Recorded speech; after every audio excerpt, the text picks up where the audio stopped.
preciso escolher. Tá no ar. O Paulo está na linha. O Paulo está E se eu quiser fazer um ensino técnico? Aí basta escolher uma das formações técnicas oferecidas pela sua escola. Saiba mais sobre o novo ensino médio em med.gov.br. Eu li uma boa parte. Tá bem interessante, viu? Você mete para todo mundo. Só para situação a corrupção também tem afetado o sistema de segurança pública. Mais de 60 mil mortes por ano. O Congresso Nacional O mais rico do país despreza seus profissionais. Estão há 4 anos sem revisão salarial, recebendo um dos piores salários do Brasil. Chega de descaso e corrupção. O povo exige que o Brasil seja passado a limpo. Reaja, São Paulo. Oi?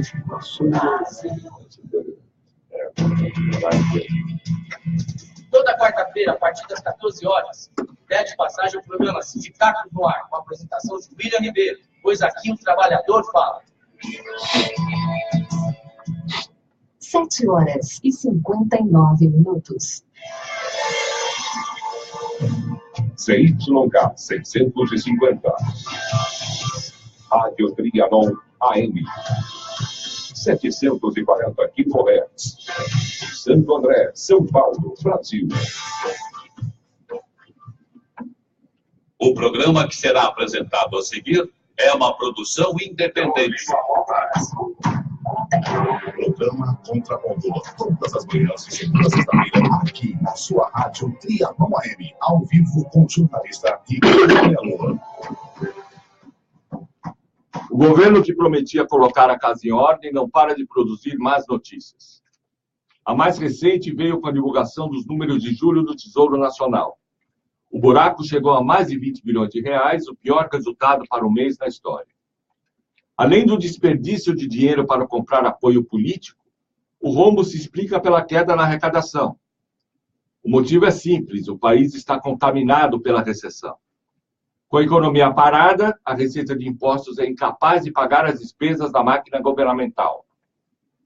A situação só tende a piorar. Ninguém, a não ser os marqueteiros oficiais, acredita numa recuperação da produção e das vendas nos meses à frente.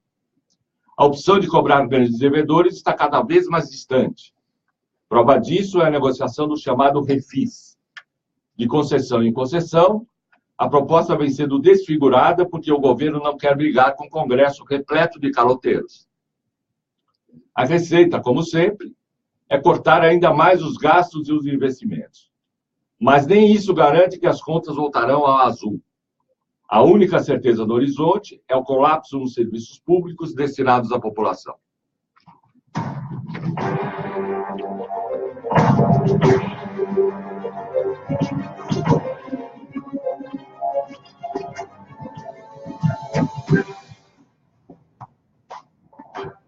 São 8 horas e 2 minutos em São Paulo. Falamos diretamente dos estúdios da Rádio Trianon AM 740. Começa mais uma edição do programa Contraponto.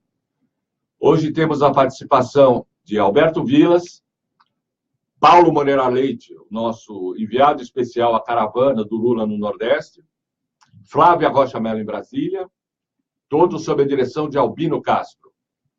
Hoje contaremos com a presença do nosso convidado especial, Vladimir Safatli, professor de filosofia na USP e colunista da Folha de São Paulo, e que em breve, provavelmente na semana que vem, vai lançar um livro falando sobre a situação política no país, fazendo um balanço da atuação da oposição, fazendo um balanço dos movimentos dos últimos anos, das manifestações de 2013, e que nos dá o prazer de estar aqui conosco para conversar sobre esses assuntos, sobre o seu livro e sobre a situação nacional, políticas, reformas, governo Temer e tudo mais.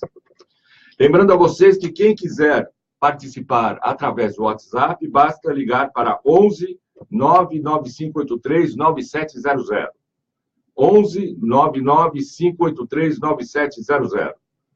Pelo Facebook, que transmite ao vivo o nosso programa, basta acessar a página Programa Contraponto Trianon.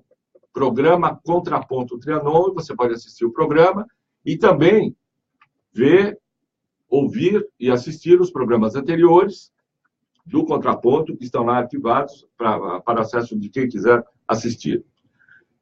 Lembrando que todo dia, a 1h da madrugada, nós colocamos no ar, através da Rádio Trianon, a reprise do Contraponto, que pode ser acessada através do rádio, smartphone, computador, do jeito que você quiser. Quer dizer, não dá para escapar de assistir o programa Contraponto. Todos os meios para você acessar o programa de debates inovador na Rádio Brasileira.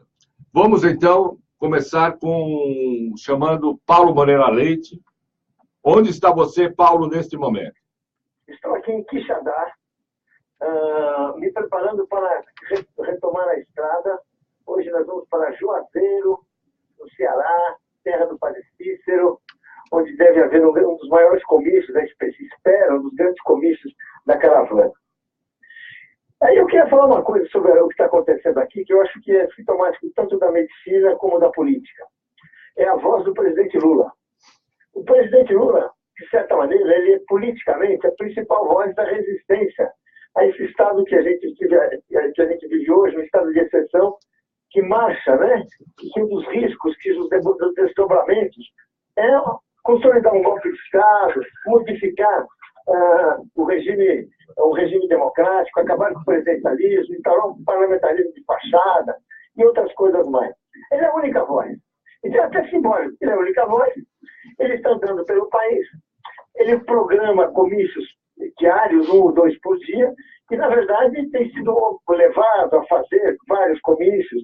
E, como a gente sabe, uma pessoa de 71 anos, que já teve até um câncer na garganta, não tem assim a saúde mais perfeita disso aí. Não tem risco nenhum de câncer, dizem os médicos, mas a voz fraqueja. E ele está ficando rouco. Ontem, assim, ele andava em vários lugares, ele não falava, só que a massa presente ficava tão descontente que ele dava uma palavrinha. Às vezes ele não descia para não passar o constrangimento de falar não, de só fazer gestos, que esse é um absurdo. Né? Então essa questão é uma questão que é interessante, porque mostra assim, a principal voz hoje da oposição está rouca. Está sem voz, praticamente sem voz. É muito engraçado, muito sintomático isso aí. Não, mas o Tancredo falava que a gente precisava ouvir a voz rouca das ruas. Voz rouca das ruas, pois é, mas as voz sem voz, elas estão meio sem voz.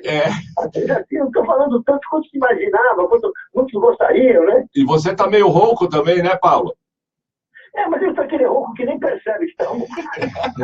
Agora, o Padre Cícero, a cidade dele é Juazeiro do Norte, né? É Juazeiro do Norte. Juazeiro do Norte, cidade do Padre Cícero. É um estado que tem governador do PT, né? Então tem uma força aqui, inclusive, de prefeitos, de aliados do governo, que devem fazer aqui um dos grandes momentos da caravana. Essa é a ideia. Certo.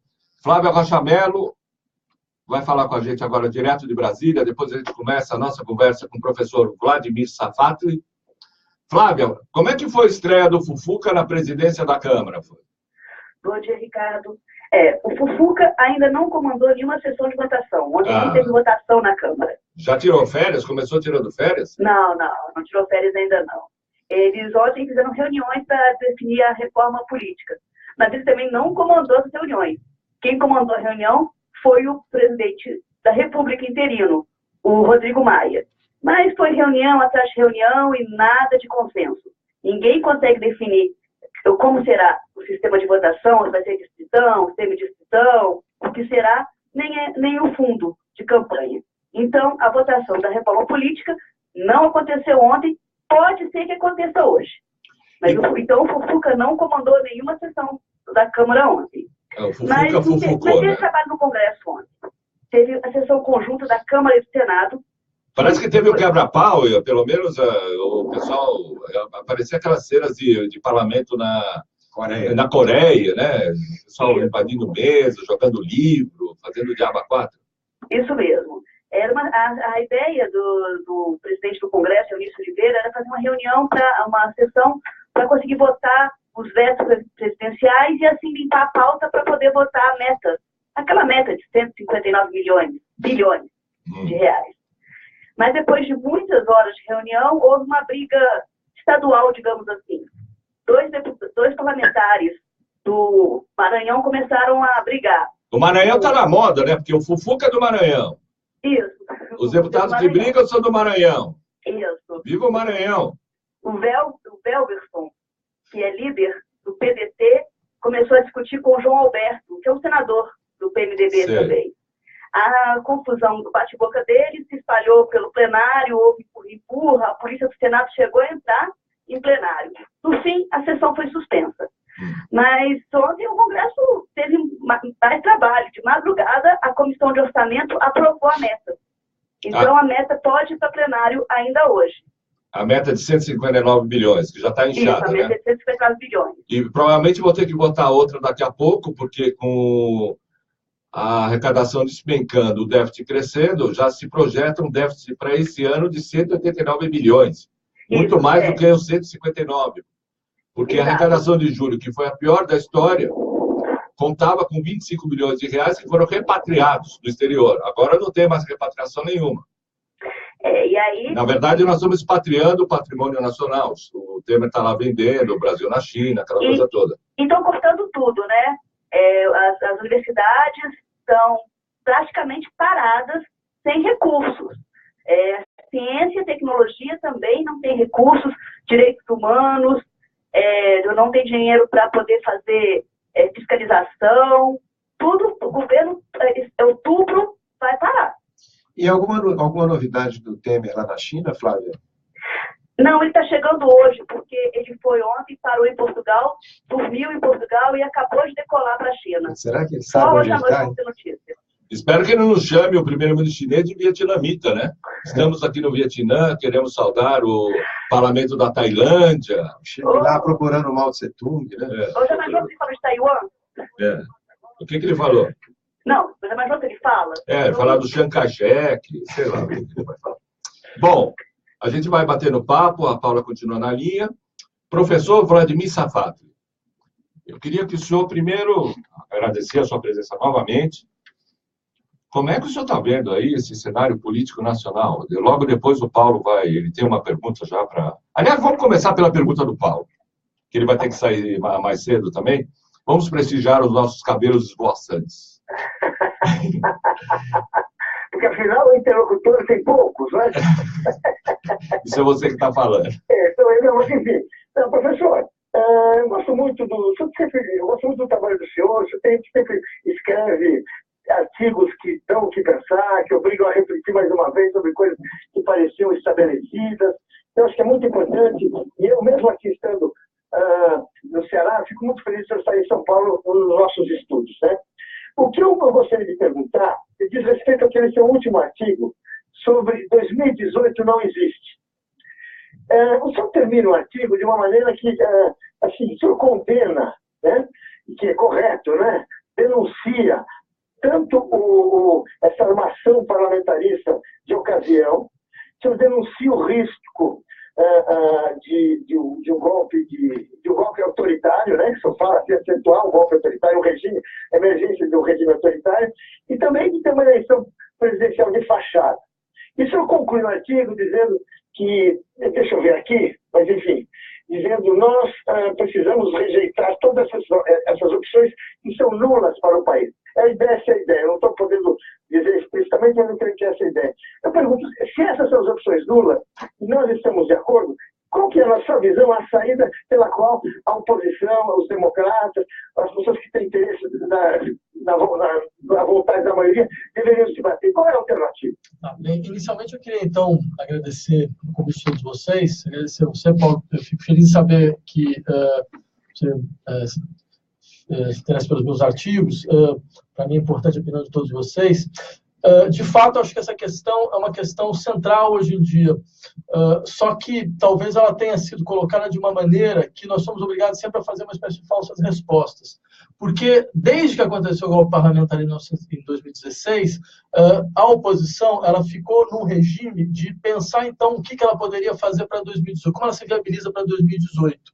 Sem nunca, na verdade, ter parado, de uma certa maneira, para tentar se recompor, se reconfigurar e perguntar, afinal de contas, como que a gente chegou até aqui? Quer dizer, a oposição mesmo não tem uma espécie de, eu diria, de narrativa unificada sobre, de fato, o que aconteceu. E mesmo a narrativa, ela não consegue se traduzir de maneira clara e efetiva nas ações da oposição. Né? E eu insistiria muito nesse aspecto, porque de nada adianta, me parece, a gente tentar entrar de novo. 2018 está sendo um jogo de cartas marcadas. Eu insistiria na seguinte proposição. 2018, para a oposição, já acabou. Já acabou, não tem alternativa. É um equívoco pensar a política a partir de 2018. Por uma série de razões. Quer dizer, quando eu disse... Sim. Professor, deixa eu só também fazer uma perguntinha aqui.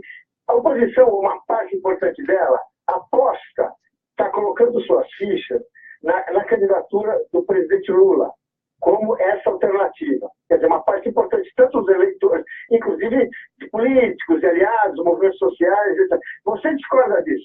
Sim, com toda clareza, por duas razões. A primeira delas, olha, é inegável que o Lula é um dos grandes políticos do Brasil desde o final da ditadura militar, que ele, por exemplo, não conheço ninguém hoje, por exemplo, sairia fazendo uma caravana, fazendo comício pelo interior do país.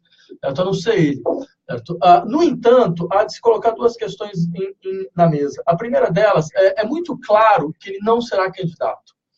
Acho muito... O senhor está convicto disso? Sim. Acho absolutamente 90% de chance nesse sentido, certo? De que a gente percebe muito claramente como todo o movimento foi feito para inviabilizá-lo como candidato. Né? E não há chance de reverter essa decisão. Depois a gente foi tomada, é o que se espera lá em cima. Você não vê chance de reverter essa decisão? Acho completamente irreal. Certo? Confiar que o processo pode ser modificado em alguma instância, de alguma forma, por algum trâmite, é no limite do surreal, depois de tudo que aconteceu. A gente sabe muito bem como o processo foi azeitado um pouco para que se chegasse a esse ponto. E ele vai chegar nesse ponto. É uma questão simplesmente de tempo. Né? Por outro lado, há também uma outra questão, que eu colocaria muito claramente. O que significa o ex-presidente Lula voltar ao poder hoje? Quer dizer, o que ele tem a oferecer efetivamente? A não ser uma espécie... E mesmo as questões sobre a resistência aos processos que estão sendo colocados pelo governo atual não são claras. Não são claras até onde ele está disposto a ir. Porque, tentando, de uma certa maneira, reconduzir o processo de governo do Brasil a um modelo de governabilidade do qual ele foi um grande fiador, que é um modelo de grande coalizão, e é muito evidente que ele pensa ainda em fazer desta forma, me parece que é simplesmente repetir algo que foi um erro muito grave. Se nós chegamos nesse ponto, uma das razões foi termos acreditado que dentro desse modelo de governabilidade nós poderíamos, de fato, operar com grandes transformações que seriam, pelo menos, seguras. Esse era um pouco o argumento da época. Não, veja bem, dessa forma nós vamos caminhar de maneira lenta, gradual, mas segura. A gente não caminhou de maneira gradual, não caminhou de maneira segura. Então, eu insistiria que, na verdade, a gente caminhou de maneira completamente frágil, com conquistas que foram muito frágeis e que foram dissolvidas, vão ser dissolvidas em 2 anos. Então, acho assim, seria necessário a gente um pouco parar e perguntar, não, mas espera aí, o que nós, de fato, temos a oferecer no que diz respeito à maneira com que esse país vai ser governado? Porque tentar fazer com que ele seja governado da mesma forma vai ser um erro brutal. E eu insistiria, o nível de frustração com isso, sem contar o fato de que nós vamos estar num país que não é mais um país que pode ser orientado a partir de um pacto. A gente vai estar num país completamente, absolutamente dividido, de um nível de acirramento que nós ainda não vimos até agora nesse país. E nós estamos preparados para isso ou não? E como é que seria o preparo, na sua opinião? Ninguém é capaz de fazer um pacto, é isso? Ninguém é capaz de fazer um pacto. Eu acho que, de fato, essa foi uma das grandes ilusões do período da Nova República, que acabou. A Nova República não existe mais. A Nova República foi um horizonte no qual uma experiência de pacto político parecia garantir a governabilidade do país. Só que essa experiência de pacto político, ela obrigava todas as forças que teriam alguma capacidade de transformação em compor com os piores setores do atraso. E dentro desse processo, essas forças, elas eram cooptadas pelo atraso, porque não significa só você compor com elas, significa você começar a operar como elas, que foi o que aconteceu com todas. Certo? É sempre bom lembrar, todos os dois grandes atores que saíram desse processo pós-ditadura, foi de um lado o PT, de outro lado a ala que tinha capacidade de constituição de política do PMDB, que deu no PSDB. As duas se degradaram de uma forma muito clara, certo? E é sempre bom lembrar quem eram os negociadores de cada uma dessas áreas. O grande negociador do Fernando Henrique era quem? Era Antônio Carlos Magalhães, um dos eixos da ditadura militar. A estrutura do Lula de negociação estava lá, José Sarney, que era um prócer da ditadura militar, e vários outros. Quer dizer, o que aconteceu dentro desse modelo? Ele mostrou-se falho e covarde em larga medida. Ele mostrou-se falho, nós não conseguimos. O que nós estamos vendo agora é o fim da Nova República. Só que com o fim da Nova República, certo, se coloca uma questão para a sociedade brasileira. A sociedade brasileira, ela constituiu sua história nos últimos 30 anos, acreditando que ela não precisaria acirrar conflitos. Esse diagnóstico deu errado. Então, nesse momento, é necessário um pouco ter consciência. E é muito claro como setores fundamentais da oposição evitam colocar as coisas nesses termos. Acho que é porque tem medo do que isso pode significar. Mas a gente não tem outra escolha mais. Agora professor, é o seguinte. O senhor, muitas das coisas que o senhor falou, inclusive, estão contidas, pelo que eu pude observar, no livro que o senhor vai lançar na semana que vem, o Só Mais um Esforço, que é um livro de críticas bastante contundentes, observações bastante ácidas, mais ou menos na linha que o senhor está colocando aqui. O senhor fala que a gente está vivendo um momento de que é necessário acirrar conflitos, porque aquela política de coabitação, de governabilidade, de coalizão ampla que ia de Sarney, Renan, até setores da esquerda, mostrou-se inviável e, segundo a avaliação do senhor, as conquistas sociais, que foram inegáveis no período do governo Lula, do governo Dilma, elas não vão se sustentar em 2 anos, elas podem virar pó. A Bolsa Família começa a acabar, os serviços públicos que tiveram uma melhora sensível durante esse período começam a se deteriorar, o posicionamento do Brasil no cenário internacional hoje virou quase que uma piada, virou uma fufucagem internacional. E, enfim, todas aquelas conquistas, elas acabam virando pó porque elas não se solidificaram.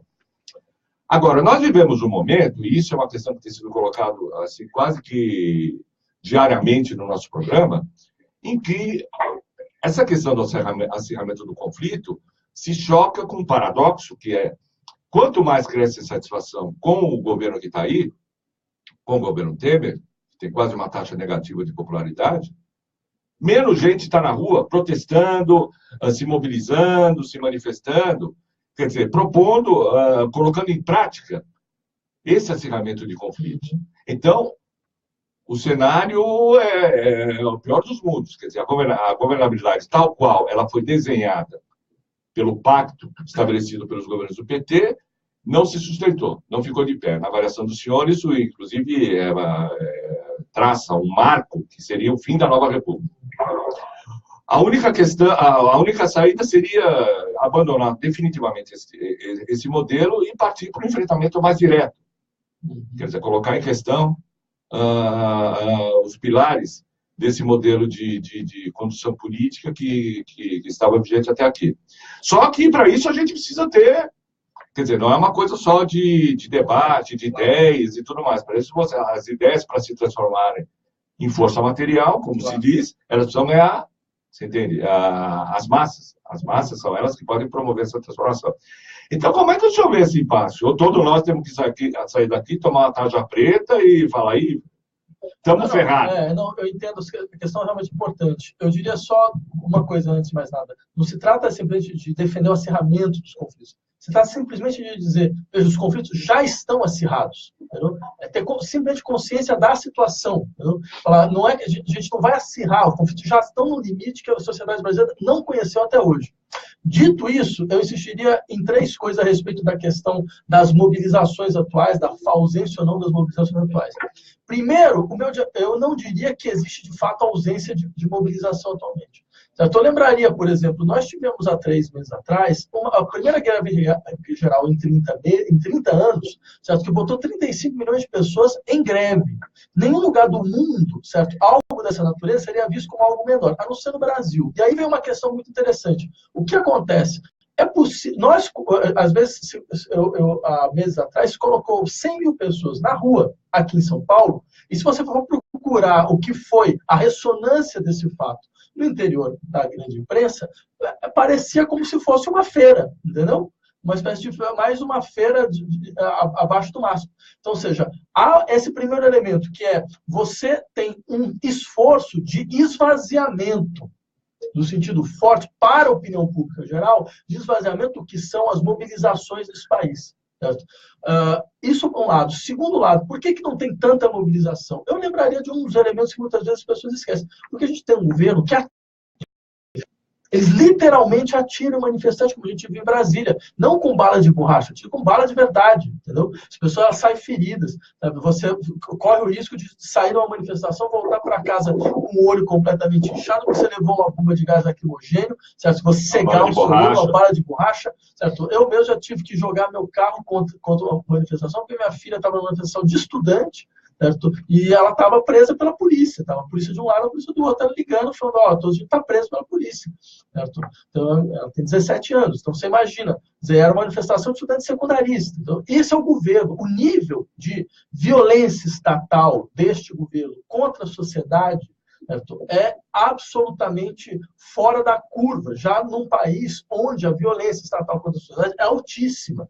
Então, esse acirrou 3, 4, 5 vezes. Então, e vai fazer mais. Alguém que tem como chefe de segurança institucional um sujeito como o general Etchegoyen, que é uma família de torturadores, a família inteira dele é de torturador, é uma das únicas pessoas, os únicos militares que foram taxativamente contra a Comissão Nacional de Verdade, você pode esperar qualquer coisa. Então, a população brasileira sabe... Está se referindo ao general Léo Etchegoyen da BIM, né? Exatamente. Chefe Exatamente.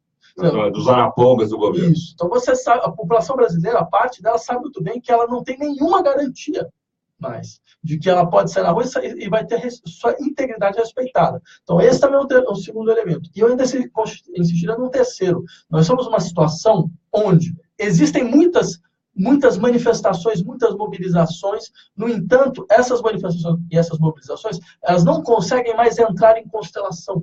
Falta uma incorporação e um corpo político possível por vir. Então, o que acontece? Você começa a ter a impressão de que as energias se dispersam, entendeu? Então, você tem pautas específicas, todas elas justas, inegáveis, isso é inegável. No entanto, elas não conseguem se organizar na constituição de um campo comum. Então, você não tem nem mais a ideia de um enunciador comum. Entendeu? Então, o que acontece? Você está numa configuração do campo das esquerdas, onde a fragmentação acaba sendo uma tendência muito forte. Né? Eu insistiria, e esse é um problema grave. Quer dizer, não é que o pensamento conservador, que a direita brasileira, ela ganhou força. Isso é uma falácia. Você pega, inclusive, se tivesse eleição hoje, dizer, em larga medida, quem é o candidato que está na frente? É um candidato de direita? Certo? Quer dizer, os candidatos de direita vamos soma para ver. Quer dizer, em última instância, o que aconteceu? Você teve o campo da direita que se acirrou. É outra coisa. Ele deixou... Você tinha uma direita... Se radicalizou. Bolsonaro, exatamente. Então, você tinha uma direita que era coordenada pelo consórcio do PSDB, o PSDB não consegue mais coordená-la. Então, num movimento, diga-se de passagem, que é a repetição ipsis literis do que acontece na Europa e nos Estados Unidos. Quer dizer, o Brasil não está fora do mundo, ele não é uma maior ilha do mundo, entendeu? A gente simplesmente repete o movimento como movimento geral. Você vê por exemplo, pega na França, o que aconteceu? A extrema-direita se descolou da direita. A direita não conseguia mais cooptá-la. Então, o que acontece? Ela vai ganhando mais força, ela vai conseguir impor sua pauta. Agora, o Macron é o expoente da direita. Não da direita, mas o expoente da direita. Mas embora tenha sido do Partido Socialista, E assim por diante. Ela é uma direita liberal clássica. É, uma direita liberal. Só que o que acontece é que a extrema-direita se descolou.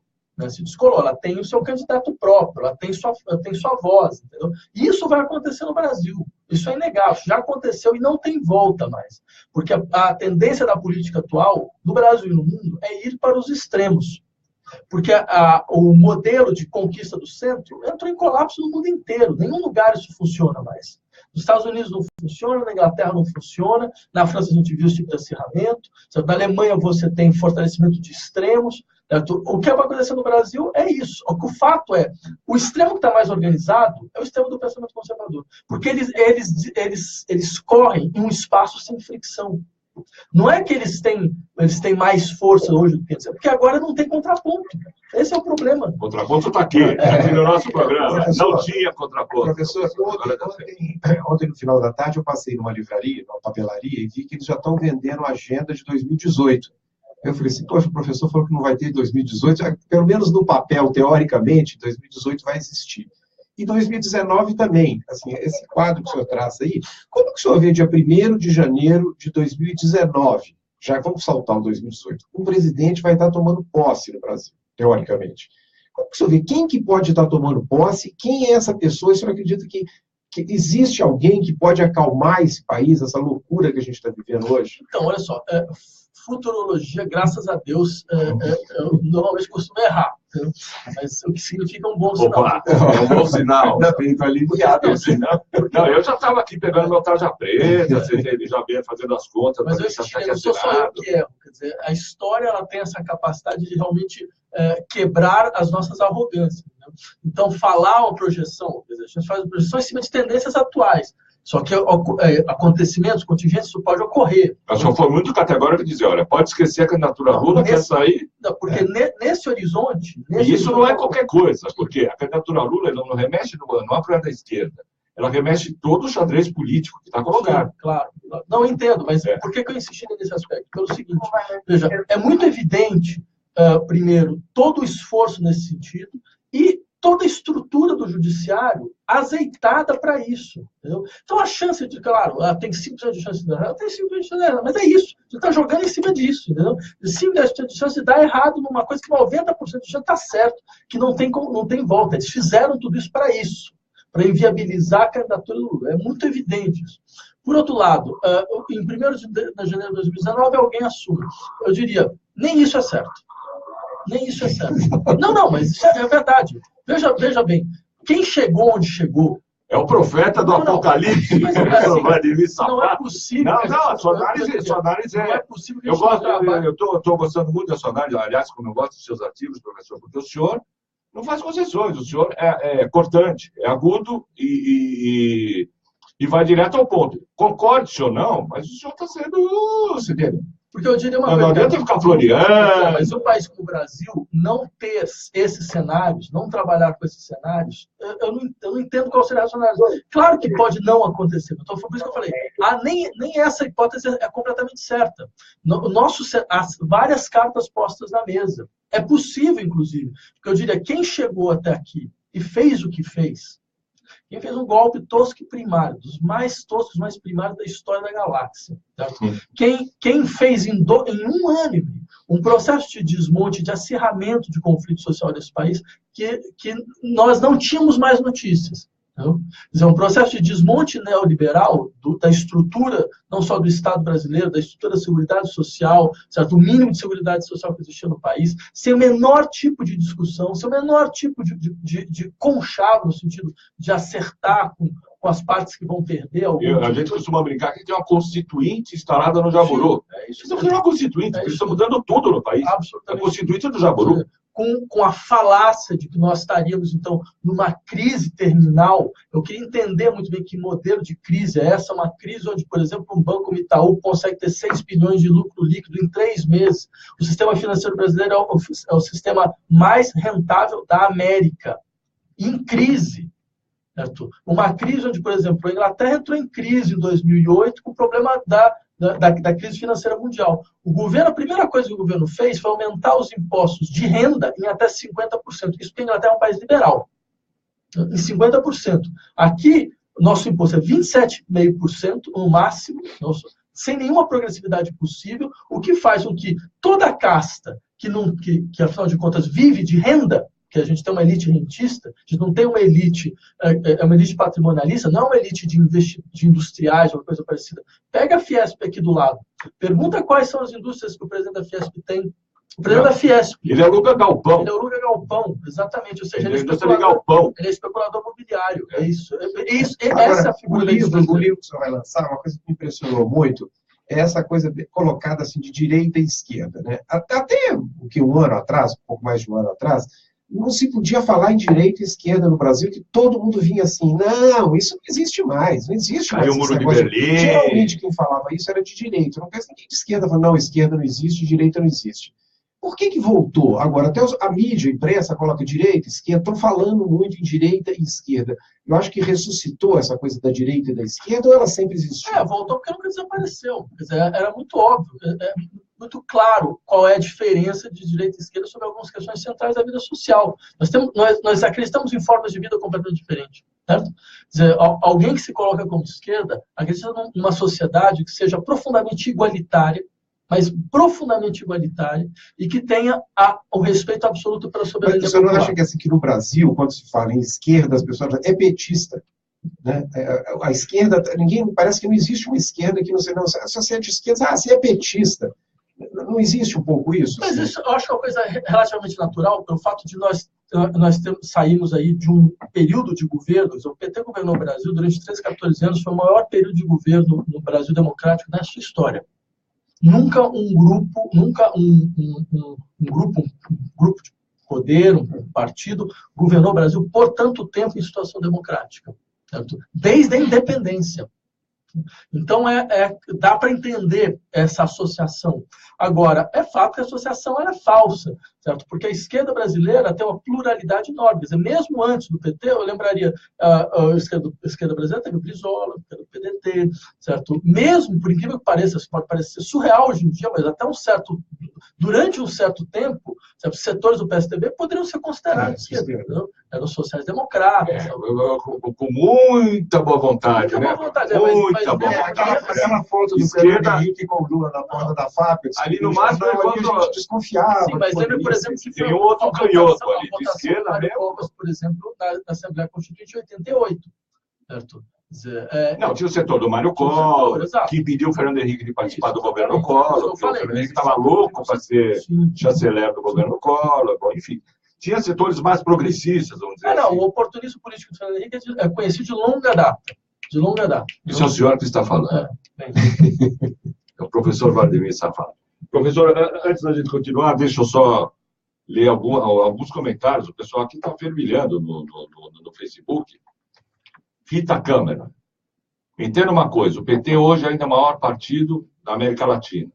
O resto da esquerda, em especial o PSOL, não tem projeto. E pior, não tem capacidade de mobilização. Depois, Tito Freire. Como essa fórmula de política coalizão, essa atual de golpeamento da democracia contém o desejo da massa não cheirosa, que provou do mel e não quer mais saber do fel? O sinal de transmissão da Rede Globo está ligado ainda, enquanto a impunidade reinar para determinados criminosos lesa pátria, como Moro e seus procuradores, Aécio, Serra, Alckmin, STF com Alexandre de Moraes e tudo mais. Ainda Rita Câmara. As caravanas do ex-presidente é uma demonstração de que o líder é ele. O Brasil é feito de gente que pensa muito diferente, mas se mobiliza em torno de Lula pelo que ele representa. Depois a Roberta Zabo. Ele está repleto de razão. Não deram o golpe para dar chance a um futuro referendo revogatório em atmosfera democrática, depois de eleição direta, 2 anos depois. E a Lilian, a Vivian Lubochinski, diz, safado e rasgando o verbo. Não, veja, eu acho que há questões importantes foram levantadas aqui. Então, eu queria deixar claro alguns aspectos. O primeiro deles é o seguinte, a meu ver, a esquerda brasileira, e quando eu digo esquerda brasileira, eu digo todos da esquerda, PSOL, PSTU, PT, PCdoB, enfim, todos que você possa descrever. Então, a esquerda brasileira, ela se demonstrou, pelo menos desde 2013, completamente incapaz de ter uma estrutura que que seja adaptada àquilo que seria esperado na situação atual. Diria, todas as organizações de esquerda, elas têm os seus vícios de maneira muito evidente. Elas são dirigistas, elas são centralistas, elas são hegemonistas, elas são completamente verticalizadas e hierárquicas. Então, ou seja, eu não estou aqui colocando uma coisa do tipo, não, mas veja, tem uma outra esquerda que é muito mais esquerda do que essa, muito mais real do que essa. Então. Não, acho que por isso que eu insisti várias vezes. Há uma autocrítica que a esquerda tem uma capacidade inacreditável de não fazer. Porque ela se coloca um pouco dentro desse ritmo. Não, mas não está para fazer outro ritmo. Tem 2018. Não, mas tem depois isso, tem depois tem aquilo. E quando você faz, não, mas espera aí, gente. Perceba uma coisa, não é claro para a população brasileira o que nós queremos e o que nós somos capazes de fazer. Talvez não seja claro nem para nós. Qual é o nosso programa econômico? Claro, evidentemente, assim. Qual é o nosso programa político? É o quê? Sabe? O que a gente quer mesmo, assim, de estrutura? A gente vai tentar retrabalhar dentro dos marcos institucionais da democracia liberal brasileira? Ah, não, a gente não vai fazer. Então tá, então o que a gente entende sobre democracia nesse sentido? O que a gente quer mesmo? Onde é que está? Eu não sei. Eu mesmo não sei, entendeu? Você vai ver a reforma política, quem foi um dos relatores da reforma política foi um deputado do PT, que colocou uma série de absurdos lá, deixou passar uma série de absurdos. Então, quer dizer, você percebe? Não adianta nem fazer essa coisa do tipo, não, mas o único líder é esse. Que é um tipo de chantagem, entendeu? Tipo de chantagem. Falar, não tem muito o que discutir, porque só tem ele e não tem mais ninguém. Então, a minha pergunta seria, por que não tem mais ninguém? Eles não cansam de falar que não tem plano B. Sim, tem plano B. Por que não tem mais ninguém? Porque o resto é um bando de idiota, um bando de incompetente, um bando de incapaz, ou porque a gente criou um campo onde é impossível emergir alguém, é impossível aparecer alguém. Paulo Moreira Leite, direto de Quixadá. Exatamente, de Quixadá. Mas não quer dizer que isso me dê grande autoridade, por favor. Acho que é uma voz diferente. Fala. Quem é que criou esse campo? Quem é que impede isso aí? A gente é um país que, por assim, ao menos na teoria, é um país que você tem liberdade, os partidos atuam livremente, você não tem liberdade porque os meios de comunicação, eles são um monopólio que funciona contra toda a esquerda. Não é só contra uma parte da esquerda, é contra toda a esquerda, contra toda alternativa de poder, de modelo econômico, de modelo, se vamos chamar assim, modelo social. Então, por que não aparece essa alternativa? Não será pela dificuldade de ninguém ter uma resposta que o povo compreenda, e uma resposta que a maioria possa aceitar e assumir? Veja, eu acho que faça essa pergunta e faça aquele cara mal educado. Eu vou ter que entrar no ônibus. Então você vai responder, eu vou ouvir, talvez eu não consiga ouvir tudo. Não poderei dar a resposta. De qualquer maneira, o debate está ótimo, é muito bom isso aí, é a prova de que realmente isso aqui é um contraponto e nós precisamos de mais contrapontos. Boa viagem, Paulo. Obrigado pela sua questão, Paulo. Eu diria o seguinte, de fato, há um problema que foi levantado aí, que a gente tem no Brasil uma imprensa que atua como bloco. É verdade, ela atua como um bloco fechado, ela tem uma caracterização ideológica muito explícita. Eu lembraria, por exemplo, saiu uma pesquisa do Instituto Ipsos na semana passada, que é inacreditável, realmente muito impressionante. Você vê como a desconsideração da população brasileira, ela é, eu diria que ela é injusta, né? Porque tá lá, a pesquisa era sobre a popularidade das principais figuras políticas do país e a rejeição dela. Então, você vai ver, por exemplo, Michel Temer tem rejeição de 93%. Aécio Neves, 91% de rejeição. Certo? Aí vem Eduardo Cunha, 88%, se não me engano, Renan Calheiros, José Serra também, 88%. E o mais fantástico disso, a rejeição do Fernando Henrique é de 79%. É a mesma rejeição da Dilma. Só que tem um detalhe, a aprovação da Dilma é maior do que a aprovação do Fernando Henrique. Certo? No entanto, se você vê a imprensa brasileira, você fala, como é possível? Porque são figuras que são intocadas. Por exemplo, Geraldo Alckmin tem rejeição de 73%, que é maior que a do Lula. O Lula é 66%. É maior que a do Lula. Então, ou seja, dá para você perguntar, peraí, mas que opinião pública vocês representam? Porque a opinião pública ela pensa, olha, isso é uma boa caracterização da opinião pública. Veja como ela pensa. Agora, veja como sai na imprensa. Então, acho que tem uma questão, sim, de distorção, que é um dado importante. Só que ainda tem um elemento. Essa incapacidade que a esquerda brasileira tem de conseguir organizar ou abrir um campo no qual possam emergir novas configurações, possam emergir novas figuras, inclusive. Isso não é só o resultado, sabe, de um meio ambiente hostil às nossas ideias. Também tem um problema nosso, certo? Por exemplo, se você convive com as estruturas de esquerda, você vai perceber como de fato é difícil só aparecer alguma coisa lá. Uma é completamente fechada, centralizada, hegemonista. A outra é completamente marcada, quer dizer, por um personalismo que, diga-se de passagem, nem era característica, sei lá, nem era característica do PT. Porque você se transformar em lulista, certo? É sempre bom lembrar. Isso é um modelo é um fato recente, completamente recente, certo? Então, ou seja, essa dependência atávica a uma figura, como se o resto tudo se dissolvesse, certo?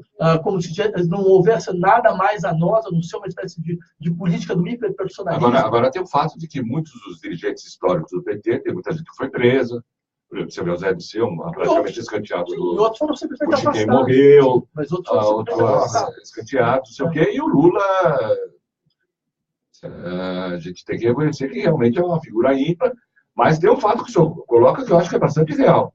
Por exemplo, se o Lula, por algum problema, ele desaparecer do cenário político, por algum problema, é muito difícil prever o que vai acontecer com o próprio PT.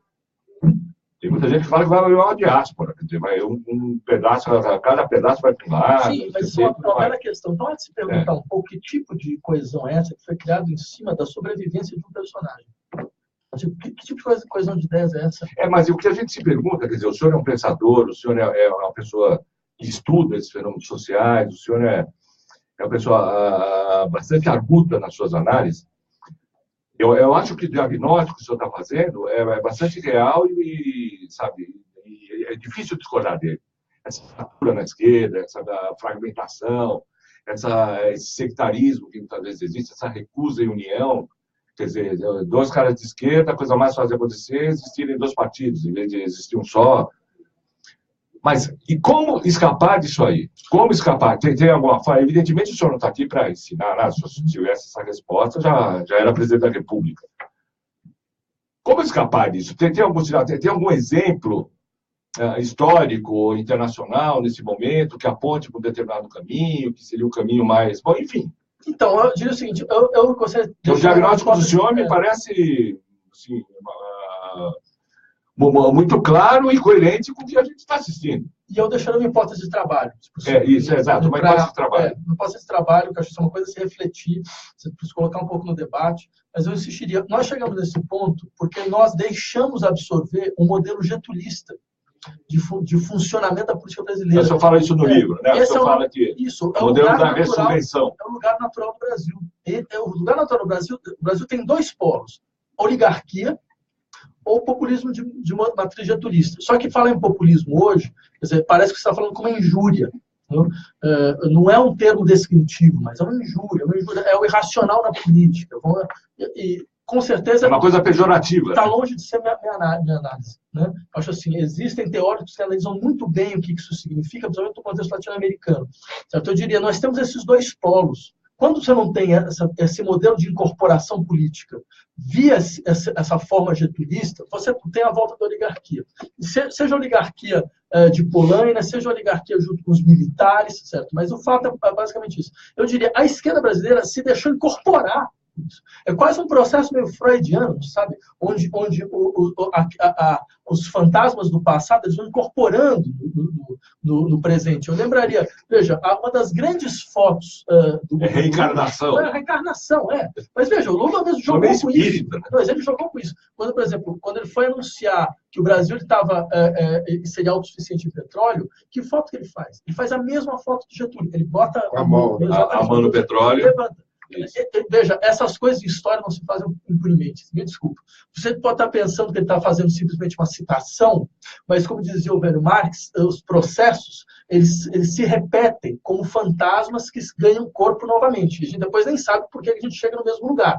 A gente redunda no mesmo lugar. Se você pensar, a estrutura dos embates brasileiros é impressionante. Ela quase repete, ipsis literis, a estrutura dos anos 50. É quase ipsis literis. Certo? Em larga medida. Com mais ou menos as mesmas figuras. Então, há um pouco essa questão que eu insistiria. Por que nós repetimos no Brasil? Por que a nossa história parece uma repetição? A gente parece preso a uma repetição. E não adianta falar, não, mas olha, mas a gente não tem mais saída, isso que deve ser feito. Então, não, mas tem uma questão muito importante a ser pensada aqui. Né? Essa é a primeira coisa. A segunda delas, veja, modelos de reconstituição da força da esquerda, isso existe. Tá? Aos poucos aparece, mas começa a aparecer de maneira muito clara. Certo? Por exemplo, você tem desde estruturas que deixaram de ser partidos, certo? Porque são estruturas que funcionam em assembleia aberta, como o caso da Espanha do Podemos, onde todas as decisões fundamentais sobre programa e sobre candidatura são feitas em assembleia aberta, onde até mesmo os não filiados votam. Agora, essas assembleias abertas tem muita influência da internet, né? São exato. redes sociais, Sim. que é uma coisa que também se questiona um pouco, né, em modelos como o Podemos, Sim. não sei o quê, porque essa participação por internet e tudo mais, meio que despersonaliza demais, Olha, meio que desqualifica o debate. Eu seria o último a fazer uma espécie de aposta laudatória. Mas eu diria, em todos esses novos modelos, há coisas interessantes a se pensar. Claro que há situações específicas, claro que há coisas que não são tão interessantes assim, certo? Mas o fato assim a gente vai conseguir construir, vendo aqui, ali, o que está acontecendo. Por exemplo, a gente falou da França, a situação francesa, você teve também do outro lado da esquerda, uma esquerda mais claramente esquerda, que se descolou da centro-esquerda e colocou pautas muito claras a respeito, Mélenchon, né? Por exemplo, exatamente, pautas muito claras sobre o que significa de fato reforma tributária para a esquerda, o que significa criar uma sociedade igualitária, salário máximo, certo? O que significa então lutar contra todas as figuras da Europa, da União Europeia, e assim por diante. Ter 20% dos votos, por muito pouco não passou do segundo turno. Até o partido. Não, e se juntasse o Mélenchon com o Partido Socialista, sim, eles iriam para o segundo turno. Exato. E corria o risco, entre aspas, de ganhar as eleições. Exato. O Partido Socialista, que teve uma votação pífia, 8%, 6%, se juntasse com os 20% do Mélenchon, eles passariam para o segundo turno. Agora, veja a coisa mais importante. Até mesmo... Você não estava no ônibus? Pois é, mas vamos no ônibus, então, eu comecei a ouvir meio e meio. Então, eu vou fazer uma última pergunta. Nessa coisa dessas novidades, uma coisa que me intriga há muito tempo é o processo do Syriza grego, que foi um partido que se comprometeu com a ruptura mais clara do capitalismo na sua forma atual, que é o sistema financeiro europeu, o Banco Central Europeu, a troika que governa a Europa por cima das democracias nacionais, e na hora do vamos ver, voltou atrás. Ele fez plebiscito. Como é que você explica isso? O que acontece? O que você acha que é o futuro aí? Não é mais previsível do que qualquer pessoa podia imaginar esse voltar atrás assim, num discurso tão radical? Pois é, essa é uma questão interessante, porque, de fato, a lei, por exemplo, você também sabe como dentro do Syriza, essa decisão foi uma decisão muito traumática, ou seja, setores importantes... Não ia ser pacífico. O ministro da Economia, o Varoufakis... Caiu fora, que é muito bom, caiu fora, insistindo, olha, a decisão foi completamente equivocada. Eu diria o seguinte, o próprio Varoufakis, quando ele virou ministro da Economia, ele fez um artigo no The Guardian, dizendo mais ou menos o seguinte, é necessário salvar o capitalismo de si mesmo. É verdade, essa é a teoria de muita gente hoje. Pois é, eu diria, o que eles descobriram é que é impossível salvar o capitalismo de si mesmo. Ele chegou num grau de irracionalidade, quer dizer, porque o que o Varoufakis falou? Não, é racional parar de gastar um dinheiro enorme com a Grécia nesse nível, exigindo tais compromissos que não deram em nada. 150 bilhões foram jogados no lixo. Entendeu? É racional dar autonomia, impedir a pauperização. É uma política, digamos assim, de um keynesianismo clássico. E nesse ponto, claro, só que o que é interessante é o sistema, ele chegou num grau de irracionalidade, porque você sabe, se a Grécia mostrasse, olha, tem um outro caminho, isso teria um efeito dominó. Todo o resto... Todo mundo achava. Isso, todas as políticas de austeridade, elas seriam colocadas imediatamente em xeque. Então, não, peraí, mas se a Grécia tem uma saída, por que a gente está fazendo isso aqui também? Então, é claro que o jogo era um jogo de tudo ou nada, era um jogo de vida ou morte. Então, o que o Syriza deveria ter feito? O que ele deveria ter feito é ir até o fim. Pior não poderia ficar. O povo, né? O povo disse que não queria austeridade. Exato. De 90%. Exato. Que aqui no Brasil foi considerado a prova da democracia. E, de repente, não tapa na cara. Pois é, a Islândia fez um plebiscito muito parecido. O governo islandês seguiu o que a população fez, e a Islândia hoje cresce a 3%, 4%. Tem o caso de Portugal também. Tem o caso de Portugal, exato. Embora sejam países pequenos em comparados ao Brasil, só que é o caso de Portugal. Ele simplesmente anulou todas as políticas de austeridade e fez tudo ao contrário, exatamente ao contrário. Mexeu na aposentadoria, dando mais aposentadoria. Mexeu nas horas de trabalho, dando menos horas de trabalho. aumentou os serviços públicos, aumentou os gastos públicos, tudo aquilo que era pregado pela política da austeridade, eles fizeram para pegar, é assim, então é 0, nós vamos fazer 1. 0, vamos fazer 1. É branco, nós vamos fazer preto. É preto, nós vamos fazer branco. E hoje Portugal é um dos poucos países que crescem na Europa. Exatamente. Mas eu diria, o problema da Grécia foi, você sabe, uma batalha onde você tem dois exércitos e tem um campanário no meio. Então vira a batalha, vamos conquistar o campanário. Só que o campanário em si não tem a menor importância, entendeu? Ele não tem nenhuma importância. Então, o fato é que você está dentro de uma batalha. Ou seja, isso aconteceu com a Grécia. Ela estava numa batalha, entendeu? A economia grega, quanto tal, ela não tem a menor importância. Desculpa. Certo? Só que ela sendo modificada, era como se, de uma certa maneira, a guerra tivesse sido ganha ou perdida. Então, por isso que ficou essa situação totalmente tensa. Agora, só insistir no seguinte: para o Brasil, há uma diferença enorme. Como eu disse, a economia grega, ela deve ser o quê? 40ª, 37ª economia do mundo? É irrelevante. Azeite, né? Vinho e azeite. Exatamente. E turismo, né? Vinho, azeite e turismo. Exatamente. O Brasil, não. Pelo menos até agora não. O Brasil aqui daqui a pouco só tem vinagre, né, professor? Mas, de toda forma, o Brasil até bem pouco tempo a 6ª economia do mundo. Exato. Ou seja, é um país que se percebe muito claramente que tem não só um potencial de crescimento, mas tem uma importância regional absoluta. E um mercado interno absurdo. Representa 45% de toda a produção da América Latina. Exato. Entendeu? Então, a gente não está na mesma posição. Quer dizer, o Brasil, dentro das suas possibilidades de confrontação, tem um espaço enorme para se afirmar. Certo? Em relação a qualquer outro país da América Latina, em relação a uma série de outros países. Ou seja, o Brasil tem tudo para conseguir se colocar de uma maneira muito mais soberana dentro desse processo de decisão. O que o Brasil não tem, na verdade, é uma classe política. Porque ele tem uma casta política composta por oligarcas da pior espécie e da qual, se nós acharmos que nós vamos conseguir governar com essas pessoas, certo? Que de representação popular não tem muito pouco, porque são pessoas que criaram sistemas completamente casuístas de eleição para conseguir se perpetuar, certo? E que podem fazer coisas como, por exemplo, a reforma trabalhista foi aprovada. 73% da população, isso nas pesquisas mais moderadas, eram contra. A minha pergunta é, se esse pessoal representa o povo, o que eles representavam, então? Se o povo estava deixando falando muito claramente que não queria. Não, isso aí é uma coisa que é espantosa atualmente. Todas as pesquisas sobre tudo que está sendo feito vão no sentido contrário àquilo que o governo tenta pôr em prática e aquilo que o Congresso aprova. Mas é uma dicotomia tão grande. A gente estava conversando antes do programa, eu já tenho uma certa idade, eu nunca vi isso. Não tem não, garoto. Eu nunca vi isso na história do Brasil. Porque a gente não tem uma democracia.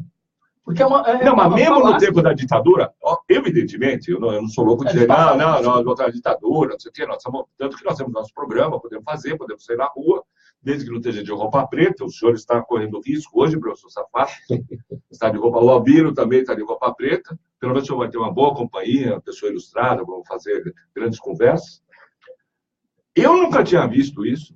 Não estamos na ditadura, evidentemente, do ponto de vista da liberdade, mas mesmo essa liberdade começa a ser tolhida, tanto que os estudantes que a gente citou ontem foram presos, viraram réus, podem pegar 9 anos de prisão. Mas essa dicotomia, a ditadura, enganando todo mundo, falava Brasil, meu Deus, tinha a Copa do Mundo, tinha não sei o quê, tinha muita gente até que se iludiu com isso aí. Muita gente até que se iludiu.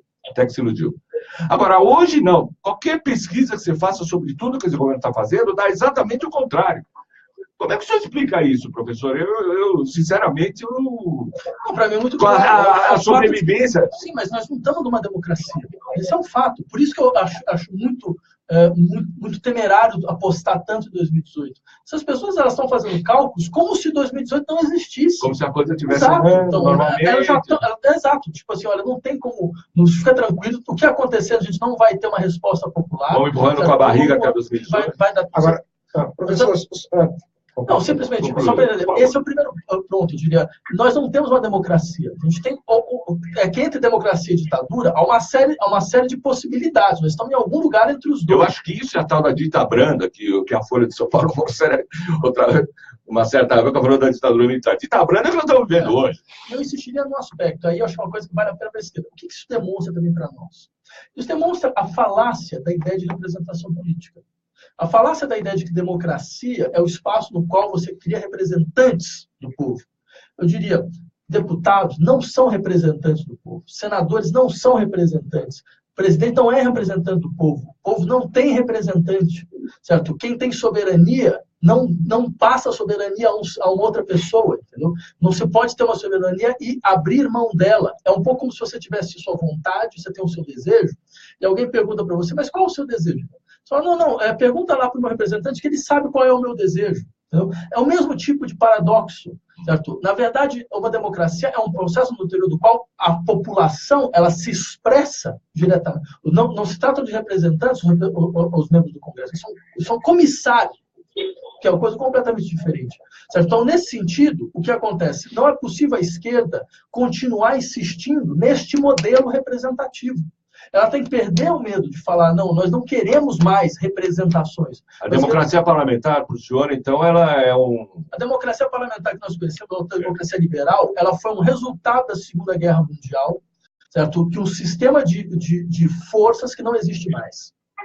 Certo? É um sistema no qual você pegava o pessoal da esquerda e prometia, olha, joga o jogo democrático, limita as suas demandas de transformação estrutural, porque dentro desse jogo você vai poder jogar, então você teve a formação do Estado do Bem-Estar Social, e do pessoal da direita você falava, joga esse jogo, certo? Limita um pouco sua ideia de liberalismo, certo? Que você vai poder jogar. Então isso funcionou até um certo momento. Então, o primeiro golpe foi no final da década de 70 com o neoliberalismo. O segundo é agora, e esse é um golpe final, entendeu? É um golpe final, porque fica claro, por exemplo, assim, o capitalismo não precisa de democracia para funcionar. Mas, professor, alguma vez ele precisou de democracia? Ou a democracia sempre foi uma conquista? Vamos falar dos trabalhadores, Sim. População. Tem que pensar, o parlamentarismo ele é inventado justamente para o povo. Isso mesmo. Acho que ele no Maia, no livro que você deve conhecer, que é maravilhoso, mostra isso. Como é que então a democracia nunca foi a forma do capitalismo. Não. O capitalismo teve que engolir a democracia. Exatamente. Teve que engolir quando do outro lado, você tinha um lado de resistência que era muito forte. Exatamente. Entendeu? Mas essa que é a questão. Como o lado de resistência aparentemente não está forte, e não está forte por quê? Porque acreditou-se que, afinal de contas, a democracia era o fim, não o meio. Né? Ou menos, essa ideia de democracia, que é uma ideia completamente limitada, completamente distorcida. A gente chegou num ponto onde, na verdade, o que vende para nós é uma democracia sem demos. É uma democracia sem povo. Sem povo, né? Entendeu? Ou seja, uma democracia onde você tem uma força... Demos era demônio. Virou uma coisa nesse sentido. Entendeu? Porque você percebe quantas vezes a gente insiste em alguma coisa do tipo, não, mas é necessário aprofundar os processos de participação popular, direta. As pessoas falam, não, mas quanto mais participação popular direta, então mais o risco a democracia. Eu falo, que coisa fantástica. Ou seja, deixa eu ver se eu estou entendendo. Quanto mais o povo participa, mais a democracia fica arriscada. Então, quer dizer, é muito interessante. Que tipo de democracia a gente está falando aqui? Certo? Porque, veja, o que a gente quer, na verdade, não é uma sociedade de controle, onde você controla as pessoas pela forma da representação. A gente quer uma sociedade descontrolada, onde ninguém mais controla. Não é um fortalecimento do poder executivo, um enfraquecimento do poder legislativo. É um enfraquecimento de todos. Isso aí não cheira um pouquinho a anarquismo, não? Anarquismo no sentido político histórico, não anarquia como vulgarmente se fala, que anarquia é bagunça, não sei o quê. Não, isso se chama democracia. É isso que é democracia. Democracia é kratos do demos, é a força do povo, certo? E o povo ele tem que conservar a força para si mesmo. Em termos institucionais, como ela se desenharia? Você tem várias alternativas, mas você tem essa é a coisa interessante. Saiu do debate até a possibilidade de você discutir essas alternativas. Por exemplo, você tem desde a ideia de que você conserva o Congresso, mas você tem uma Assembleia Popular, certo? E é possível muito claramente fazer um processo de Assembleia Popular hoje, com estrutura digital, onde você referenda e você... Faz o recall, chamado recall do poder. Por exemplo, você esperar 4 anos. Sim. Enquanto o cara rouba... Você pode fazer isso em relação às leis que o parlamento aprova. Por exemplo, tem situações nas quais você pode falar, se 10% da população é contra uma lei, a lei vai para sufrágio universal. Aí você fala, mas isso vai dar muito trabalho, viram assembleias. Dá muito trabalho assembleísmo. Não, a democracia dá trabalho. Não, você percebe? Em um congresso com o brasileiro, onde você pode passar 30 anos para aprovar uma lei, onde, por exemplo, você tem leis constitucionais, certo, de imposto sobre grandes fortunas que nunca foram aplicadas por simples fato de não ter uma lei complementar. Ou seja, o governo desde 1988 não legislou. Você vai falar sobre assembleísmo no Brasil? Isso é uma brincadeira. Professor, o senhor falou aí, en passant, sobre a imprensa. Se a gente descer aqui embaixo na Paulista, a gente já viu de pendurado numa banca uma revista Exame, com uma manchete garrafal escrito "Começou". É a 4ª capa que a revista Exame dá, falando "agora vai". O senhor acha que a imprensa está enganando as pessoas e vai enganar até quando? Pois é, eu não consigo entender, eu ainda estou... Antes de eu entrar nesse assunto, sem querer interromper, só uma pergunta meio justa aqui para o senhor. O professor critica a coalizão nos governos do PT, mas ele próprio, que se considera de esquerda, trabalha como colunista no jornal de direita, que apoia a ditadura e apoia o golpe atual. Isso não é contraditório? Posso fazer? Não, acho ótima essa pergunta. Eu acho que exato, que é uma pergunta inevitável. Sim, eu acho que a pergunta é uma pergunta honesta, acho uma pergunta boa. Isso, exato. Eu diria o seguinte, acho que uma das questões, um dos erros brutais de qualquer pessoa de esquerda é parar de lutar pela constituição da formação da opinião pública. Certo? E a imprensa brasileira é essa. Certo? Ela está aqui e ela tem força. Quer dizer, uma coisa é eu ficar aqui no meu blog, eu ficar aqui no meu Facebook, eu ficar na minha aula, certo? Eu vou falar para 200, 600, 500 pessoas, ou vou ter uma ilusão de bolha de que eu estou falando para você, não vou falar para ninguém, estou falando para as pessoas mais ou menos parecidas comigo. Eu quero falar com pessoas que não parecem comigo. Isso, está pregando para convertidos. Exatamente. Eu acho que eu insistiria em outro aspecto. E lembraria o seguinte, a classe intelectual brasileira tem uma tradição enorme de ir em direção aos espaços abertos e falar dentro dos espaços abertos. Darcy Ribeiro, Sérgio Buarque de Holanda, Celso Furtado, certo? Todos eles ocuparam a imprensa. Mariana Chauí, todos eles ocuparam a imprensa. Certo? E por boas razões. Porque eu acho que uma coisa é o seguinte, a questão fundamental dentro desse processo é o que você quer. Ninguém nunca me censurou. Ninguém nunca falou, olha, isso aqui não, isso você fala assim, isso você fala assim. Certo? E eu, como colunista da Folha, também só um adendo, fui colunista da Folha durante muitos anos, e uma coisa, a justiça seja feita. Eu nunca fui censurado na Folha. Eu sempre escrevia aquilo que eu queria, o que me dava na telha. Então, eu acho que a gente tem que ocupar, sim, todos os espaços possíveis. Todos os espaços possíveis. Porque se a gente não fizer isso, o que vai acontecer? O pensamento conservador, ele ocupa. Então, você está falando para 300 pessoas, eles estão falando para 300 mil. Então, você está lá discutindo aqui, eles ocupam o espaço do jornal, eles ocupam o espaço da televisão, eles começam a falar para 10 milhões. Aí você não entende por que acontece uma mobilização, uma reconstituição do pensamento. Então, eu diria, não acredito que seja assim que funcione. Eu acredito ao contrário, que o que deve fazer, se eu posso dar uma... Quem foi a pessoa que falou? O nome dela? Foi desculpa aqui, peraí. Paulo Gomes. Gomes. Se eu pudesse fazer uma sugestão ao Paulo Gomes, Paulo, entra você também em todos os espaços que você puder entrar, certo? Principalmente naqueles onde você sabe que você vai falar com pessoas que não pensam como você. Porque se você tem clareza sobre o que deve ser dito, ninguém vai te mudar. Ninguém vai mudar. Ninguém vai te obrigar a falar o que você não quer falar. Se alguém te obrigar, você vai embora. É simples. Como jornalista, eu também já escrevi em vários órgãos de imprensa, até que hoje são absolutamente execráveis, né? Uhum. Mas eu queria dizer o seguinte, ouvindo o senhor falar, e na boa, parece muito aquelas pessoas que no governo Lula diziam que não precisava ir para cima da Globo porque agora era nossa. Não precisamos mexer com isso, porque o importante é falar para quem não é convertido. É o que fez com que ele desse uma preferência absoluta para os veículos que lhes faziam oposição e que, no fim, estavam conspirando para derrubá-los. Mas eu acho que essa política de comunicação deles era errada. Quer dizer, isso agora, o que você está falando, repõe esse discurso. Não, pois é, então deixa eu tentar ser mais claro. O que eu estava falando era para aqueles que, enquanto indivíduos, têm capacidade de intervir em certos espaços. Agora, enquanto política de Estado, acho que a política de Estado do Brasil deveria ser, pelo menos, um tipo de política que evitasse o modelo de concentração de mídia que nós temos hoje. Entendeu? Que, dias de passagem, não tem nada de bolivariano uma política como essa. Até nos Estados Unidos essa política existe, é uma política contra a concentração de mídia em certos espaços, contra a propriedade cruzada, certo? Porque eles entendem que não é possível que um setor tão sensível quanto o setor da informação seja capitaneado por estruturas monopolistas. Seja capitaneado pela forma do oligopólio. Então, O senhor hoje, o intelectual mais à esquerda que tem espaço na grande mídia, merecidamente. O senhor, como diz o Ricardo, o senhor é agudo, o senhor não faz concessões, o senhor diz o que o senhor acha que tem que dizer. Tudo bem. Mas eu acho que a sua presença num jornal de direita, o senhor contribui para ampliar o público do monopólio, o público dessa mídia que a gente condena, dessa mídia que não deixa a sociedade respirar?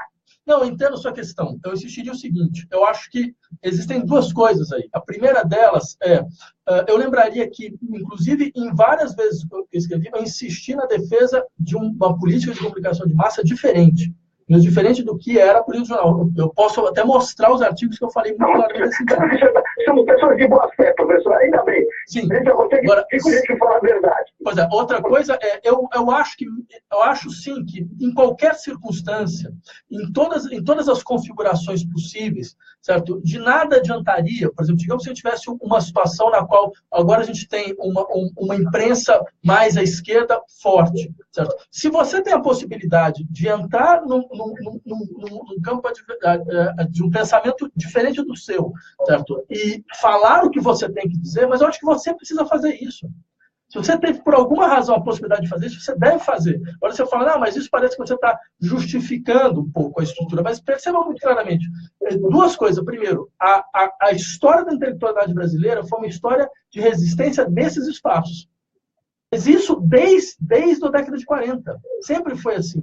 Isso nos permitiu, só uma coisa, isso nos permitiu, inclusive, conseguir criar uma hegemonia de pensamento nesse país, mesmo em situações de ditadura. Certo? Você não acha uma ilusão? Desculpa, professor. Sim. Achar que criamos uma hegemonia de pensamento? Hoje não. Junto a um pequeno círculo. Hoje não, mas eu acho que durante o tempo a gente... Por melhores que eles fossem. Sim, veja, eu entenderia da seguinte forma, acho que hoje não, hoje a esquerda não tem mais hegemonia, certo? Mas, por exemplo, até os anos 80, começo de 90, a hegemonia do pensamento desse país era da esquerda. Isso é muito claro. Em todos os espaços. Eu diria, pela capacidade dos seus intelectuais de conseguir entrar no interior da esfera pública e de insistir que deve-se pensar o país dessa forma e de conseguir vencer essa batalha. Certo? Mas era uma hegemonia de pensamento, se é que ela existiu, eu não concordo muito com o senhor, estéreo, porque nesse período todo que o senhor fala, quer dizer, de 40 até agora a gente tinha hegemonia de pensamento de esquerda, mas a gente assistiu a uma ditadura militar. A gente assistiu, quer dizer, era uma hegemonia de pensamento estéril e impotente para intervir na realidade política. Essa é uma bela questão. Para mudar os fatos, entendeu? Como é que a gente tem uma hegemonia? E eu vejo, inclusive, eu queria que o senhor falasse, olha, a ligação do Paulo está muito ruim, eu pediria que alguém tomasse uma providência aí. Serginho, Marcos, por favor. Refaz a ligação com o Paulo, gente. Se é que dá, não sei, porque a Telebrás, desde que privatizaram esse negócio aqui, a coisa não anda. Está muito cara, mas a coisa não anda. Que uma das diferenças que a gente vê, por exemplo, entre a década de 50 e agora, a mídia sempre foi controlada por algumas poucas famílias. Mas, por exemplo, em 50, na década de 50, a gente tinha a Última Hora. Tinha a Última Hora, foi criada pelo governo, dinheiro do Banco do Brasil, caramba. Que no dia da morte do Getúlio vendeu 500 mil exemplares, uma população, que eu não sei a população da época, mas que era uma coisa espantosa, absolutamente espantosa. E hoje a gente não tem nada parecido do pensamento diferente do pensamento oficial. Se a gente lê Globo, se a gente lê Folha, se a gente vê o Jornal Nacional, se a gente vê a Globo News, se a gente vê a Veja, se a gente vê o Estadão, é impressionante o monolitismo da opinião. Monolitismo da opinião. A gente pode ter algumas gradações, mas são gradações dentro do mesmo... da margem de erro, vamos dizer assim. Da margem de erro, vamos dizer assim. Então, a mídia tem uma concentração hoje que é um negócio absolutamente fantástico. Absolutamente fantástico. E o peso que ela joga hoje... eu acho, por exemplo, ilusório pensar que apenas as redes sociais, internet... Até porque eu estive agora no Maranhão discutindo comunicação pública e muitas pessoas falavam, inclusive pessoas postos de governo, em prefeituras e governos do Nordeste, a direita está entrando na internet, nas redes sociais. É o poder do dinheiro. Um exemplo que ontem o ex-ministro Zé Disseu estreou uma coluna no Opera Mundi, no UOL, sobre questões internacionais. Tá, tudo bem, tá lá a coluna, coisa e tal. Aí eu fui ver os comentários. são cerca de 300 comentários. Desses 300, 290, pelo menos, eram, você entende, desancando o Zé Dirceu, mas desancando assim naquele palavreado mais vulgar, chulo e indecente possível. Ou seja, e a gente sabe que tudo isso é robotizado, a gente sabe que, bom, quem tem dinheiro pode até no Facebook. No Facebook tem um instrumento aqui no Facebook que se chama o seguinte, impulsionar publicação. Você pagando, você consegue ampliar o seu número de visualizações. Você consegue ampliar o seu número de alcance, entre aspas. Tem aqui o Facebook que faz anúncio. E por R$3 você consegue mais 1.700 pessoas, por não sei o quê, mais não sei o quê, seus amigos, escolha seu público. O diabo a quatro, quer dizer.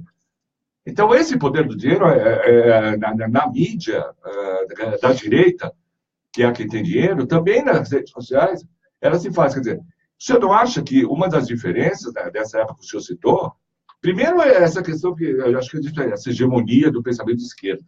Primeiro, chamar de esquerda algumas pessoas que eu não acho que lá eram muito de esquerda, mas enfim. Segundo, essa questão do peso da mídia. Essas duas coisas aí que eu acho que tem uma... Então, eu discordaria sobre a questão da hegemonia. Eu acho que, de fato, ela ocorreu.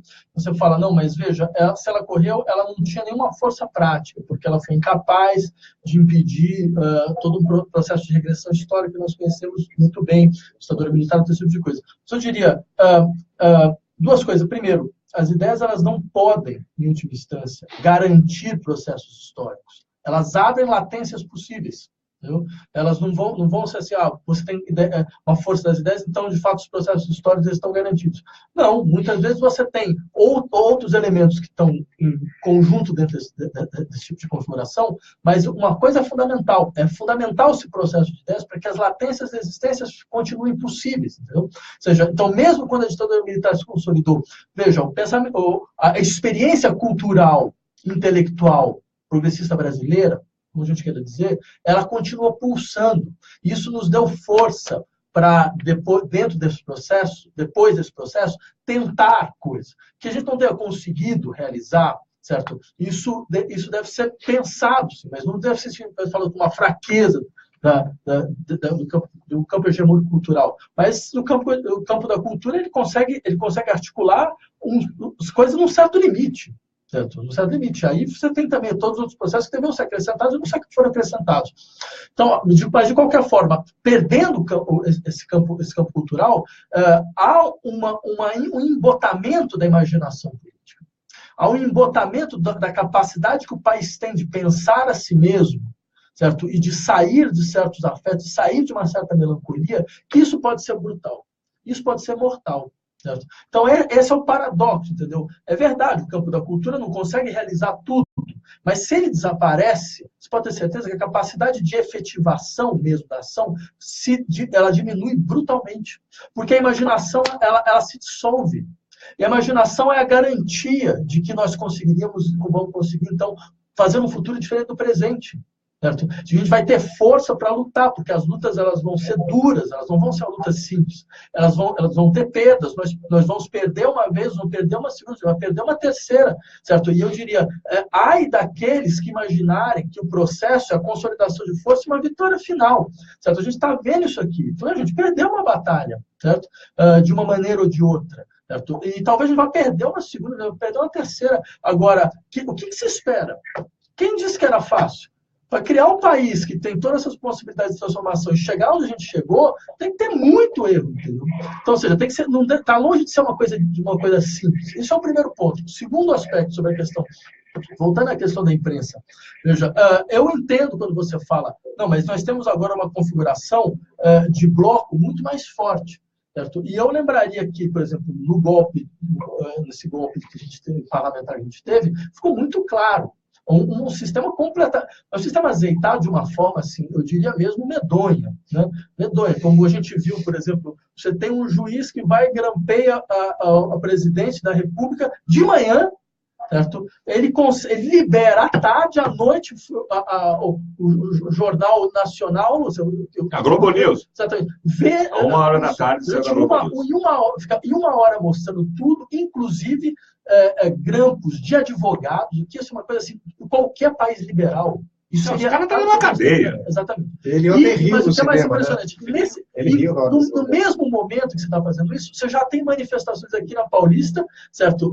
Ou você já tem até o prédio da Fiesp, ele já estava decorado para a manifestação. Você fala, rapaz, mas você percebe? Só um troço. Você deve estar brincando com a gente achando que tudo isso é espontâneo. Certo? Então, eu entendo a sua colocação quando você fala, não, mas a gente age em bloco. É verdade. Você tem um processo do qual, em larga medida, você tem forças hegemônicas que agem em bloco. Agora, por isso mesmo, dentro desse horizonte, certo? Se você consegue brigar, lutar, garantir outros espaços, eu acho que, volto a insistir, eu acho que todos têm que fazer isso. Todos têm que fazer Agora, isso. traduzindo, vamos supor que 2018 exista, que a eleição exista, que o Lula ganhe a eleição. O senhor acha que no dia seguinte ele deveria ir lá na bancada do Jornal Nacional dar uma entrevista exclusiva ou não? Não, com certeza não. Quer dizer, eu acho assim, isso sim foi um dos erros. Dos erros não, porque eu me pergunto de onde saiu esse tipo de coisa, porque a esquerda sempre soube, ela sempre soube das correlações de força dentro da sociedade brasileira. Ela sempre soube onde estavam mais ou menos aqueles com quem ela podia contar, com quem ela não podia contar. Certo? E na hora então de governar, fingir com todas as análises que a gente tinha feito não existisse. Por exemplo, o problema da concentração da propriedade cruzada na mídia brasileira, você tem 30, 40 anos de trabalho nesse sentido, você tem textos e textos falando sobre isso, sobre as consequências disso. Isso não é uma coisa que nasceu hoje. Entendeu? Então, ou seja, isso é que um pouco me admira. Quer dizer, você chega no processo onde então, você consegue governar, você vai acreditar que você vai fazer um grande pacto de conciliação? Pacto de conciliação com as pessoas que, na primeira oportunidade, vão te tirar do poder. Essa que é a coisa impressionante. Mas isso é interessante, porque isso é uma repetição. Getúlio foi a mesma coisa. Quem foi que ocupou o lugar do Getúlio depois de 45? Eu cito uma frase do Getúlio numa das introduções de capítulo lá, né? Governo Popular, Ministério Reacionário. Governo Popular, Ministério Reacionário. Isso, o Brasil vai ter que aguentar isso por muito tempo. Mas percebe, quem foi que entra no lugar do Getúlio? O seu próprio ministro da Defesa. Né? Quem é que dá o golpe na Dilma? O seu próprio vice-presidente. Então, a gente não para pensar, fala, mas você está vendo? Tem um problema. Se você não concilia com essas pessoas, eles sempre ficam esperando você se enfraquecer para te arrebentar, mas aí te arrebentar de uma maneira brutal. Brutal. Porque não é só tirar você do poder, mas é dizer, mas está vendo? É liquidar o adversário. Você não consegue nem governar. Porque isso fica, acho que essa é a grande impressão da população. A população ela tem um lado pragmático, assim, tudo bem, mas eu quero saber quem consegue se sustentar.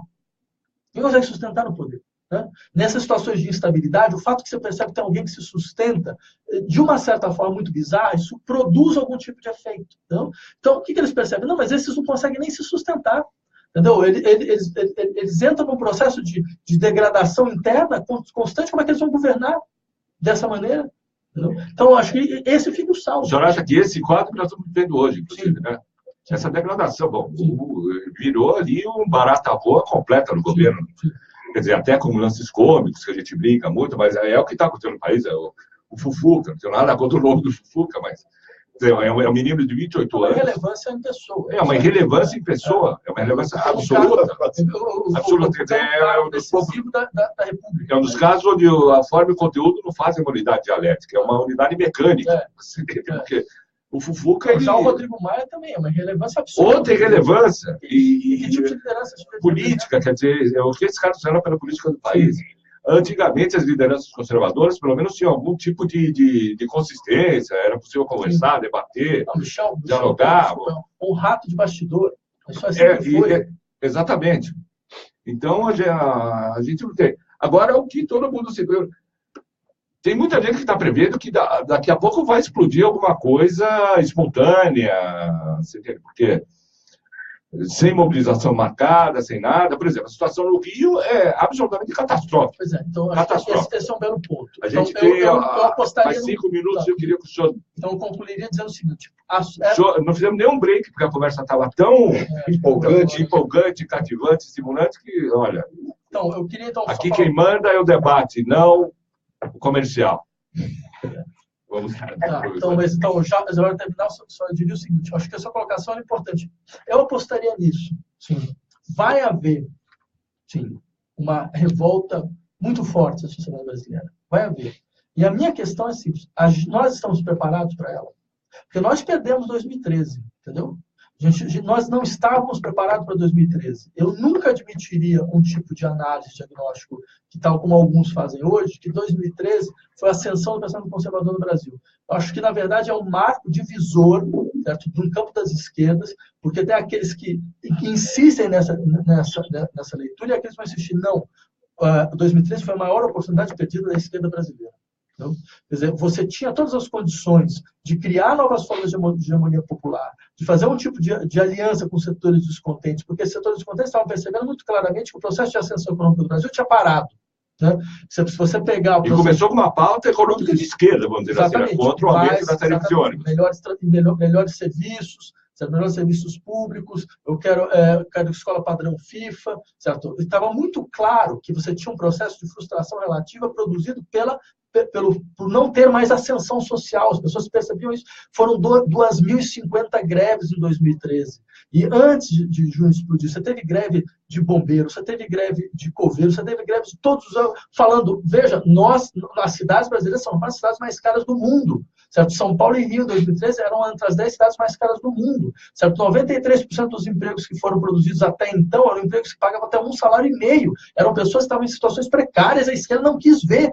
Ela quis criar uma ilusão de que, na verdade, estava tudo crescendo, certo? E que isso seria uma garantia fundamental de perpetuação do poder, sendo que não era verdade. Essas pessoas, ao entrarem na sessão, elas criaram novas demandas. E elas começaram a perceber que elas não conseguiriam responder a novas demandas. 24 milhões de pessoas saíram da escola pública e colocaram seus filhos na escola privada, certo? Se você vai pegar as pessoas que saíram do SUS e compraram um plano de saúde, as pessoas que compraram um carro, você vai entender o que aconteceu com o dinheiro dessas pessoas, certo? Elas tiveram corroído o seu salário, porque elas começaram a ter novas demandas, elas começaram a cortar a escola privada ruim, em serviço do plano de saúde ruim, certo? Em vez de ter o Estado garantindo. Nada disso a gente quis ouvir, certo? Então, o que acontece? A gente não só a esquerda do governo não estava preparada, como também a esquerda fora do governo não estava preparada. Ela foi incapaz de compreender como você tinha uma demanda de reinvenção da política, uma demanda de uma política muito mais horizontal, uma demanda de uma política muito menos controlada, certo? E apareceu com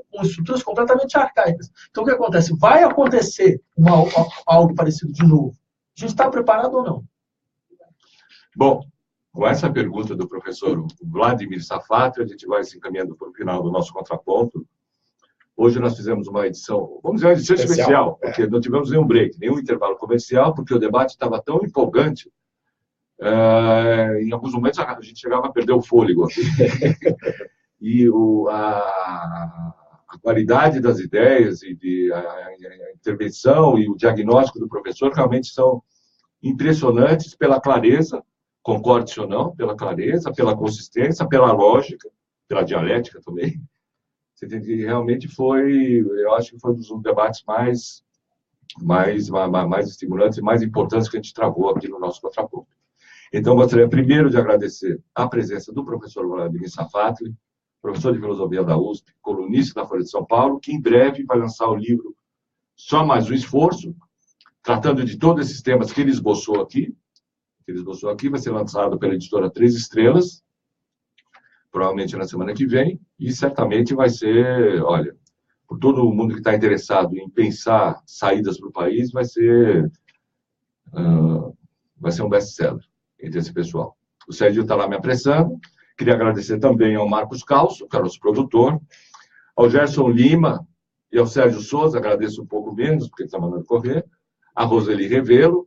Agradecer, em especial, ao Alberto Vilas, que estava aqui conosco, nosso companheiro, Flávia Rocha Mello em Brasília, Paulo Moreira Leite, nosso enviado especial à Caravana, encerrando com o nosso momento musical de Alberto Vilas, que tem dois L's, acaba com S, é plural, é menor do que o dos outros.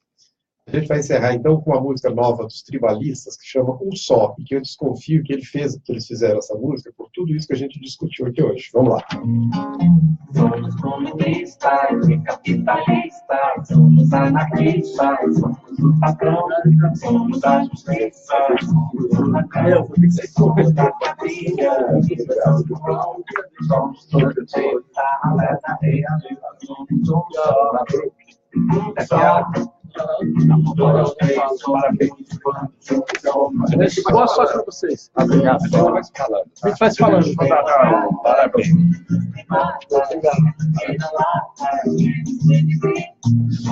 Obrigado. Obrigado a você, meu amigo. Pode tirar, né? Pode.